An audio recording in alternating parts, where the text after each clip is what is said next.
ಸಿಂಹರಾಶಿ ಹಣದ ವಿಚಾರದಲ್ಲಿ ಸ್ವಲ್ಪ ಕಿರಿಕಿರಿ ಆಗ್ತಕ್ಕಂಥದ್ದು. ಆ ಲೆಕ್ಕಾಚಾರಗಳು ಸರಿಯಾಗಿ ಆಗ್ತಾ ಇಲ್ಲ, ಅಥವಾ ಬೇರೆಯವರು ಹೇಳಿದಂತಹ ಲೆಕ್ಕ ನಿಮಗೆ ಸರಿ ಅಂತ ಹೇಳಿ ಅನ್ನಿಸ್ತಾ ಇಲ್ಲ ಅಂತ ಅರ್ಥ. ಆರೋಗ್ಯದ ಬಗ್ಗೆ ನಿರ್ಲಕ್ಷ್ಯವನ್ನ ಮಾಡಬೇಡಿ. ಆರೋಗ್ಯದ ಬಗ್ಗೆ ಹೆಚ್ಚು ಹೆಚ್ಚು ಗಮನವನ್ನ ಕೊಡಬೇಕಾದಂಥದ್ದಿರುತ್ತೆ. ಮಾನಸಿಕವಾದಂತಹ ಒತ್ತಡದಿಂದ ನಿಮಗೆ ತೊಂದರೆಯಾಗತ್ತೆ. ಯೋಚನೆ ಮಾಡಿ ಮಾಡಿ ಒಂದಷ್ಟು ತೊಂದರೆಗಳನ್ನು, ಸಮಸ್ಯೆಗಳನ್ನು ನೀವು ಮಾಡ್ಕೊಳ್ಳುವಂಥದ್ದಾಗತ್ತೆ. ಅತಿಯಾದಂತಹ ಕೋಪ ಮಾಡ್ಕೊಳ್ತೀರಿ. ಮಾತಾಡಿಸಿದ್ರೆ ಸಾಕು ಸಿಟ್ಟು ಬರುತ್ತೆ. ರಾಶಿಯ ಸ್ವಭಾವ, ರಾಶಿ ಅಧಿಪತಿಯ ಪ್ರಭಾವ ಹಾಗಿರಬಹುದು. ಆದರೆ ನೀವು ಅದನ್ನೆಲ್ಲ ಒಂದಷ್ಟು ನಿಮ್ಮ ಹತೋಟಿಯಲ್ಲಿ ಇಟ್ಕೊಳ್ಬೇಕು. ಸ್ವಲ್ಪ ಮನುಷ್ಯತ್ವದಿಂದ ನಡ್ಕೊಳ್ಬೇಕು.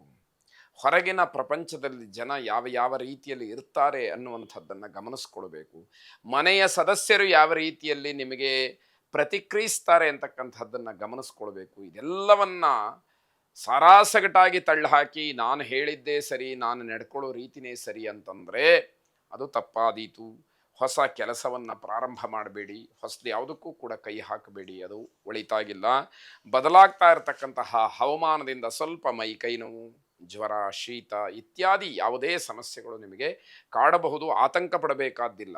ಆದರೆ ಇವತ್ತಿನ ಕೆಲಸ ಎಲ್ಲ ಹಾಳು ಮಾಡಿಬಿಡುತ್ತಲ್ಲ ಅನ್ನುವಂಥದ್ದಷ್ಟೇ ಆತಂಕ ಆಗುವಂಥದ್ದು. ಅಮೃತ ಮೃತ್ಯುಂಜಯನನ್ನ ಪ್ರಾರ್ಥನೆ ಮಾಡಿ, ಮೃತ್ಯುಂಜಯ ಮಂತ್ರವನ್ನು ಶ್ರವಣ ಮಾಡಿ, ಗೊತ್ತಿದ್ದವರು ಆ ಮಂತ್ರವನ್ನು ಪಠನೆ ಮಾಡಿ ಶುಭವಾಗಿ. ಕನ್ಯಾ ರಾಶಿ ಹಣಕಾಸಿನ ವಿಚಾರ ಗಂಭೀರವಾಗತ್ತೆ. ಸ್ವಲ್ಪ ಎಚ್ಚರಿಕೆ ವಹಿಸಿ. ದುಡ್ಡು ಕಾಸಿನ ವಿಷಯ ಬಂದ ತಕ್ಷಣ ಬಹಳ ಗಾಂಭೀರ್ಯತೆಯನ್ನು ಪಡ್ಕೊಳ್ತಕ್ಕಂಥದ್ದಾಗತ್ತೆ.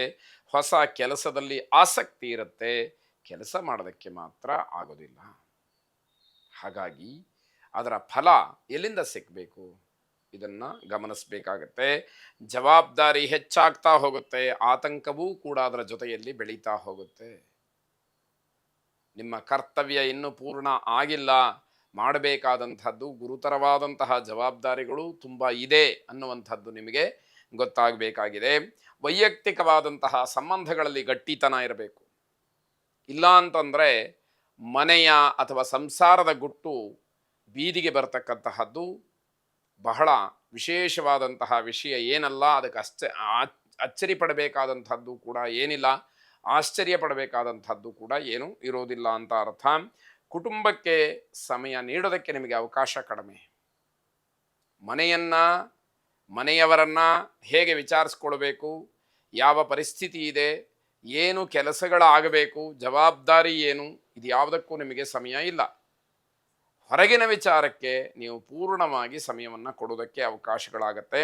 ವ್ಯಾಪಾರ, ವ್ಯವಹಾರ ಇತ್ಯಾದಿಗಳೆಲ್ಲ ನಿಮಗೆ ದೊಡ್ಡ ಮಟ್ಟದ ಲಾಭವನ್ನು ತಂದು ಕೊಡುತ್ತೆ. ಯಾವಾಗ ನೀವು ಹಾಕಿದಂತಹ ಒಂದು ಸರಿಯಾದಂತಹ ಅಡಿಪಾಯ ಇದೆ, ಅದು ಸರಿಯಾಗಿದ್ದರೆ, ಗಟ್ಟಿಯಾಗಿದ್ದರೆ ಈ ಫಲ ನಿರೀಕ್ಷೆ ಮಾಡಬಹುದು ಅಂತಕ್ಕಂಥದ್ದು. ಐಶ್ವರ್ಯ ಲಕ್ಷ್ಮಿಯನ್ನು ಪ್ರಾರ್ಥನೆ ಮಾಡಿ ಶುಭವಾಗಿ. ತುಲಾರಾಶಿ ಹೃದ್ರೋಗಕ್ಕೆ ಸಂಬಂಧಪಟ್ಟಂತಹ ಯಾವ ಕಾಯಿಲೆ ಬಾಧಿಸ್ತಾ ಇರತಕ್ಕಂಥವರಿದ್ದೀರಿ ಅವರಿಗೆ ಸ್ವಲ್ಪ ತೊಂದರೆ ಆಗುವಂತಹ ಸೂಚನೆಗಳು ಹೆಚ್ಚಾಗಿ ಕಾಣ್ತಾ ಇದೆ. ವಿಶ್ರಾಂತಿ ತುಂಬ ಅಗತ್ಯ ಇದೆ. ಆ ವಿಶ್ರಾಂತಿ ತೆಗೆದುಕೊಳ್ಳಬೇಕಾದಂತಹ ಸಮಯದಲ್ಲೂ ಕೂಡ ನಾನೇನೋ ಕೆಲಸ ಮಾಡ್ತೀನಿ ಅಂತ ಹೋದರೆ ಆರೋಗ್ಯದ ಮೇಲೆ ಅದು ಕೆಟ್ಟ ಪರಿಣಾಮವನ್ನು ಬೀರ್ತಕ್ಕಂಥದ್ದಾಗತ್ತೆ.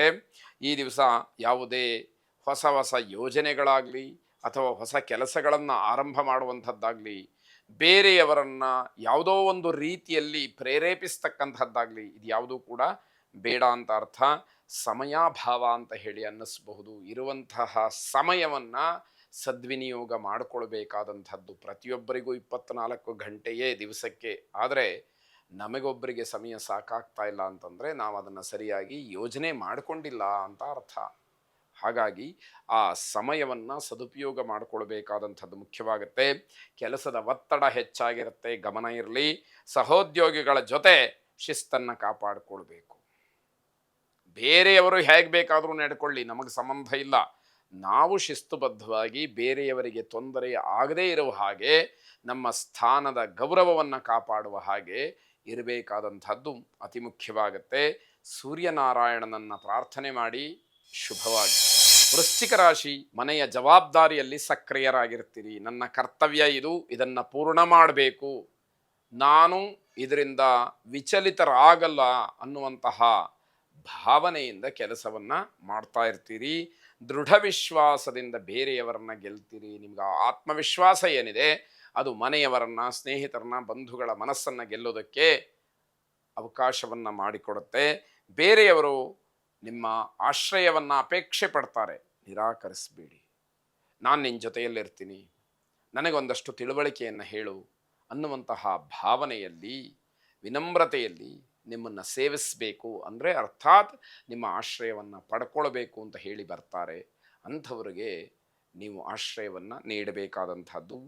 ಜೀವನ ಸಾಮರಸ್ಯದಿಂದ ಕೂಡಿರುತ್ತೆ, ಅದನ್ನು ಹಾಗೆ ಉಳಿಸ್ಕೊಳ್ಬೇಕು. ಅನುಭವದ ಮೇರೆಗೆ ಒಂದಷ್ಟು ವಿಚಾರಗಳು ನಿಮ್ಮದಾಗುವಂಥದ್ದಾಗತ್ತೆ. ಪುಣ್ಯಕ್ಷೇತ್ರ ದರ್ಶನವನ್ನು ಮಾಡಿ, ಜೊತೆಗೆ ಆತ್ಮವಿಶ್ವಾಸವನ್ನು ಹೆಚ್ಚು ಮಾಡಿಕೊಳ್ಳಿ.